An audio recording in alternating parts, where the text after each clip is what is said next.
Let's hear Chhagan Bhujbal. Chhagan Bhujbal ji inside story lemon news से बात करते हुए, राजीव के बजाज यानी मुझसे बात करते हुए आज, और ये कहते हुए कि शरद पवार मुख्यमंत्री होंगे महाराष्ट्र के। This is what he said. Let's hear him again. Now this is a game changer. Remember that this is a game changer in my opinion in the politics of Maharashtra. Maharashtra की राजनीति में यह सबसे बड़ा बदलाव है। अगर राष्ट्रवादी कांग्रेस पार्टी आधिकारिक तौर पर यह कह देती है कि उनके मुख्यमंत्री पद के उम्मीदवार आदरणीय शरद पवार जी हैं, और मुझे कोई आश्चर्य नहीं होगा अगर ऐसा ही हो। सुनते हैं छगन भुजबल को एक बार फिर in an absolutely exclusive interview. Well, interview is not so exclusive. I'm sure he must have given interviews to so many other people, but in an absolutely exclusive statement, right, that's the word, exclusive statement to us. This is what Chhagan Bhujbal said.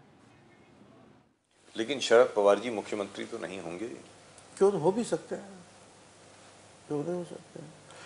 हमारे जो हम अंदर बैठते हैं तो कई सारे लोग कहते हैं हमारे में कि पवार साहब कि अब ये समय है, ठीक है, आपको ऐसा लगेगा कि वो वहाँ से यहाँ क्यों आए, मगर बंगाल में भी तो जो है ज्योति बसु साहब कितने साल से मुख्यमंत्री रहे, यहाँ भी करुणानिधि बार बार बनते ही हैं। तो ऐसी बात नहीं है कि पवार साहब नहीं बन सकते हैं। हम तो लोग कहते हैं कि ये सारा जो है थोड़ा सा जो गड़बड़ हो रहा है उसको संभालने के लिए पवार साहब आप खुद जो है बागडोर हाथ में ले ले। ये हम बार बार हमने कई सारे नेताओं को कहते हैं, हालांकि वो जो है वो कतराते, उनको मंजूर नहीं है। और ऐसा नहीं है कि अगर समझो बात आई नेतृत्व करने की तो ये हो नहीं सकता, ऐसी कोई बात नहीं है। मुझे लगता है इससे ज्यादा अच्छी बात महाराष्ट्र के लिए कोई नहीं हो सकती। बिल्कुल, अगर शरद पवार जी खुद बागडोर संभालें सरकार की और शरद पवार जी खुद मुख्यमंत्री बने, मुझे ऐसा लगता है महाराष्ट्र के लिए सबसे अच्छी बात वही होगी। हम तो कोशिश बिल्कुल वही करेंगे।